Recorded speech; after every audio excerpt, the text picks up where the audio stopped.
What's good, everybody? Welcome back to another episode of Bare Wit Me. Um, Nobody on the show today. It's just going to be me talking some shit about, some stuff that most people avoid. And I want to talk about that moment, that split second when you know you got to do what you got to do, but you're scared shitless to do it. And I'm not talking about no Instagram rise and grind moment. I'm talking about pulling up and pulling the damn trigger on a new chapter, leaving your job, moving to a new city, closing the door on a version of yourself that no longer serves your higher purpose. Most people think you only get one shot, one big pivot, one big leap of faith, but that ain't true. So Nah, man. Life's gonna ask you to bet on yourself again and again and again. And if you're lucky and you're smart, you're gonna keep saying yes. So for this one, I'm gonna have to ask y'all to bear with me.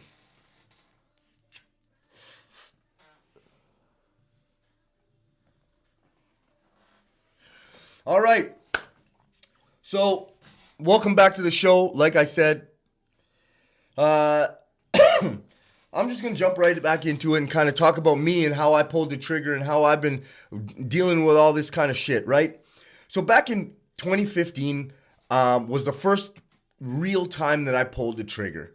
It was a little bit after my mom died, a couple of years, but I was spiraling. I was drinking. I was doing dumb shit. I was surrounding myself with the wrong people and wrong energy. So long story short, I had to leave Montreal. I had to get the fuck out of here. I had to pack up and I had to dip. I left everything behind and I moved to Fort McMurray across the country. If you know it, Fort McMurray, Alberta, oil town. It's nothing bad to say about that place. Um, I remember it was one night, some shit went down and I realized I was not living the life that I wanted to live.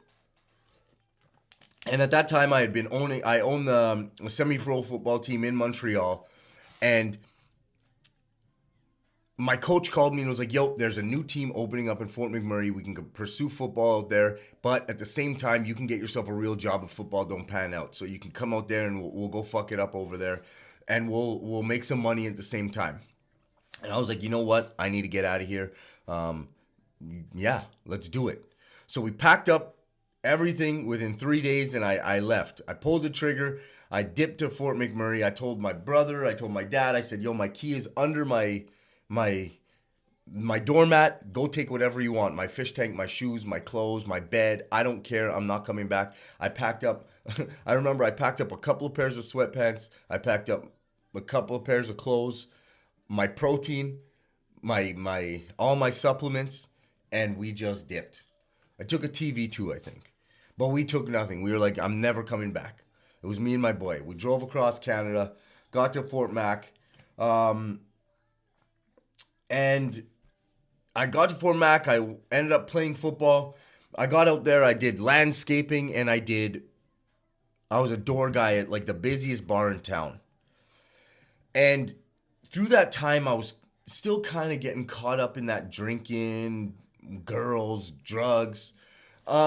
And I remember I made the decision that I didn't want to do landscape anymore, and there was opportunity for me to make some dough in the bar industry. So I worked real hard at the bar. I kept asking for a promotion, and I ended up working my way up in that bar. I worked. I read a book called Secrets to Success by Eric Thomas, and in that book it talked about how he like worked his way up in a restaurant industry to being general manager and ran the place. And that's exactly what I did. I worked, I ended up being a bartender, wanted to be the best bartender, boom, boom, boom. Always betting on myself to do the most. But at this point, I was still chasing the money. I didn't really go on me. I was chasing the money, and I was chasing that like party lifestyle. So once I got to general manager of the bar, it wasn't like I wasn't running the scene. Like, yeah, okay, it was cool. It was the busiest spot in town, money, parties, girls, drugs, but I wasn't running shit. I felt like I was king shit, but I wasn't running shit. That life was running me. And I was being fake as fuck. let's be real. Let's cut to the chase. I was fake. I was unhappy and I was covering up whatever it was that I hadn't worked on yet. And I was doing it through that bar industry, partying, feeling like I was cool, but like you didn't get to know anybody. So it still didn't sit right with me. It still didn't kind of resonate with what I wanted to do and what my higher purpose was. And at one point, there was just some stuff going on in the bar, and it was just kind of like, fuck it. And that was the second time I pulled the trigger. I said, fuck it, I'm quitting.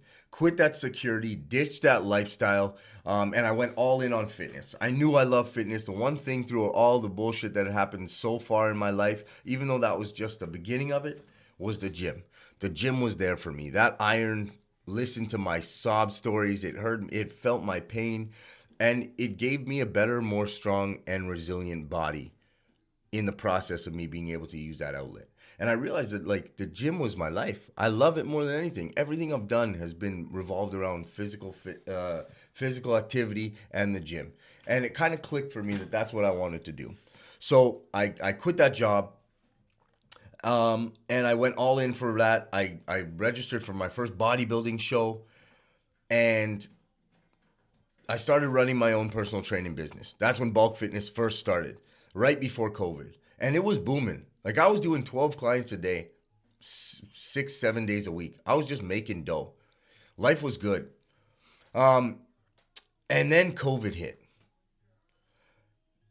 COVID hit and I lost all my clients. The gyms closed. There weren't very many in Fort McMurray. The gyms closed. People couldn't go. I went from doing 12 sessions a day to like 3 a week.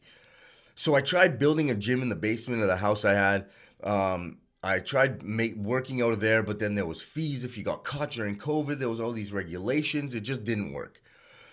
So in the middle of COVID, there was a flood in Fort McMurray. I don't know if anybody remembers that flood, but it was wild. So one of my buddies was running this restoration company. So I was like, okay, I need a job. He was like, yeah, I'll get you a job right away, and you can kind of be like supervising some people. So we started like that, wicked. Went in, restoration. Let's be realistic. If you've ever done restoration, if you've done restoration for a long period of time, good on you. You are a grinder. Because that shit is tough. I hated it. Every second of it. The only thing I liked was working with my boy and his family. Like, that was the only cool thing. It's like his whole family was working it, and like they're some of the best people I ever know. Okay? The Mullins, if you guys are listening to this, y'all motherfuckers, the realest family ever. Love you guys. We'll get out there and we'll come see you soon. So restoration was not for me. So I couldn't do that. I had to make a little bit of a shift. I was always good at sales. Somebody that was working at the Ford Lincoln dealership was always hitting me up since I worked at the bar like, yo, you'd be a great car salesman. Come sell some cars. You'll make some money. I was like, you know what? Fuck it. Reached out to him on Facebook, got the job, pivoted into more of a sales role where it's a lot cleaner and stuff like that. Did that and made a bunch of money. That was actually a really good job. People there were great as well. But it still wasn't fully what I wanted to do. I wanted to go back into rebranding and redoing bulk fitness and get it going. At this point, I was just registered for a show as well, or I just done my second bodybuilding show. I didn't do too well. I was kind of fluctuating my moods. My Crohn's disease was kind of bugging me, but I just thought that was the disease. Then my dad gave me a call one day. He got sick. Long story short, he ended up getting some tests done because he needs some tests done. He ended up having stage 4 cancer. Boom. I was like, what the fuck? And I'm all the way out in Fort McMurray. He's in Toronto, right? So, money was coming in good, but I was still spending out. I was still partying a little bit. I was being an idiot. So getting a flight home, flights in Canada ain't cheap, eh? So I was trying to figure out a way to get a flight home, and within 4 days, boom, he was gone. Boom. My mind blew. So this is coming to the next time I pulled the trigger. 3 times already. Boom. I said, you know what? I do have things going really well out here in Fort McMurray, but like my brother's back home, and I need to get back home and be with family. I haven't seen dad enough. So, boom, pulled the trigger again, quit my job in Fort Mac, took a $70,000 pay cut, came back here to work a broker job, just to grind so I could be closer to family. Like, I bear nothing again. Like, holy fuck. And moving across the country and shipping all your shit, next time, sell all your shit, buy new shit. Way cheaper. So I did that, and at that point, I was registered for my fifth bodybuilding show, and I wanted to dedicate that one to my dad. So I was going hard. So all this time, like, I was feeling a bit sick, and I was going hard in the gym, so I was holding it at bay. I ended up signing on with my coach now. LD was good, my boy, and we did my show and we dedicated it to my dad. Best package I've ever brought to stage. We fucking slayed. Didn't win, but wasn't my day. But we fucking brought a package that I cannot be sad with. Crushed that show, and then after that, Crohn's hit hard. My body, because I took some time off doing all the sauce. I took some time off partying. I just gave my body like a nice reset to get healthy, you know? But because of that and stopped training as much and whatever, the disease took over. And I just started getting more and more sick quick. Finally got in with my other doctor, and he told me, like, yo, we need to get you in for surgery. This was just over a year ago, or a year and a half ago. Oh my God. Let me tell you. 8 months of recovery. But you know what? That's okay. Here I am. So, here I am now, recovery, chasing my dreams, doing what I want to do, and guess what? Just pulled the trigger again. Just handed in my 2 weeks notice at the 9 to 5 I was doing to go all in on myself again. But like, the business is back, the mission is clear, and I'm finally living in my ikigai and my purpose. And I feel a lot of people have been on the cusp of wanting to pull that trigger. And like, guess what? I've had to pull the trigger every damn time. And you know what? It's worth it. So don't be afraid. Pull the fucking trigger. But I mean, why is this so hard for people to do? And why do we have problems with doing it, right? And I think it's the way our brain is wired. Most people freeze up when they have to choose themselves. And it's because the brain literally is wired to keep us safe. It's wired to keep you safe, but it's not wired to make you great. The ones that can get past that and not want to be safe all the time and not want to be comfortable, those are the ones who become great. And great, it doesn't necessarily mean you're rich and famous, eh? Great means you're living in your ikigai, in your calling, in your purpose. And if your purpose is to just be a good dad, in good shape, who makes decent dough and is able to provide for his family, yo, you did it, my boy. You feel me? But you got to pull the trigger to get there. And our brain ain't wired to make you do that. So when something like unfamiliar comes up, your brain gets triggered by the amygdala, whatever the fuck they call that thing. The amygdala. Your brain gets triggered by the amygdala for like fight or flight. But like, here's the fucked up thing.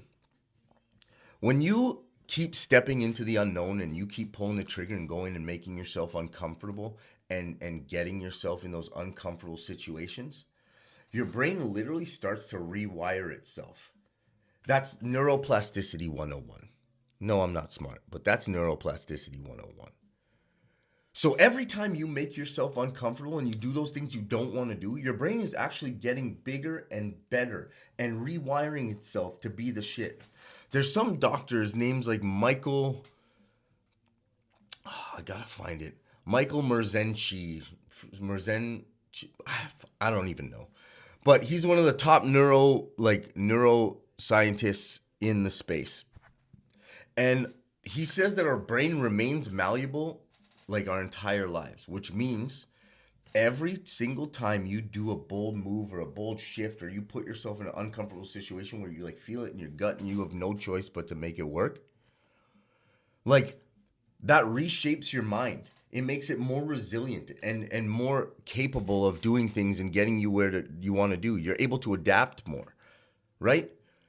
And realistically, that makes you more you. It gets you from where you are, evolving and getting better, to where you want to be. It's it's the coolest thing. But you've got to choose that discomfort. And you've got to keep betting on you day in, day out.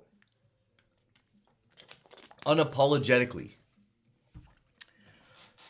But being in that discomfort and being able to like maneuver it and understand it, you also have to understand yourself. And like that's where that spirituality comes into it. And I know a lot of people don't like talking about this, but it's a real thing. And that's where like I believe life gives you these little whispers and hints of what you should be doing and how you should be doing it before it gives you that pain. And if we listen to it, and a lot of the time pulling the trigger, everybody who does it, that's not the painful part. That's not the tough part. A lot of the pain comes before you pull the trigger because it's the universe telling you slowly but surely, hey, you're misaligned. Hey, you hate your job. Hey, you're faking happiness, chasing approval.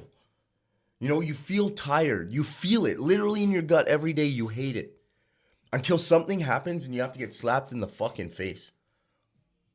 And that's when you decide, fuck, you know what? I'm pulling the trigger. Boom. Like, why do we always have to hit rock bottom? And realistically, that's a point, is you don't need to hit rock bottom. You don't need to get to the lowest place in your life just to be able to pull the trigger. Yo, if you feel that in your gut and you feel something calling you, yo, pull the trigger, go for it. See how good your life gets. I mean, it's your existence. And it was never meant to be lived numb. It was never meant to be lived fake. It was never meant to be lived like shit. Man, you were made to walk. Every time your brain gets bigger and better, you think it was like the end of the world, right? But it's not. Because when you step into that, man, you were made to walk through fire. Chin up, chest out. Scars visible. Let's go get it. And you step into that purpose that's been burning within you for how long? Oh, man. It's a good feeling. So pull that trigger. And yeah, you might have to pull the trigger time and time and time again, but you were built for it and you were made to get it done. And ultimately, let's say you die doing it, you are chasing what you were supposed to do. And you experience what you experienced in this existence. Because that's why we're here. So get to know yourself too. The universe has 1,000,000 billion infinite ways from getting you where you are now and how shit you feel to where you're going to be. So believe in that process, trust in the process. So if you're sitting there waiting for clarity or the perfect time, this is it right now. You're not starting over. You're building from wisdom. You're building from experience. And if not, you're building experience. And you're going to learn. You're building. That's the point, is you're fucking building. And every time you choose to pull that trigger, you meet a better version of yourself on the other side of that motherfucker. So go do it. I've done it. I'm still doing it.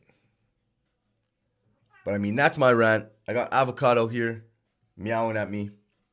So if you stuck with me and you stuck around for it, I appreciate you. Chin up, chest out. And once again, thank you for bearing with me. You good, buddy?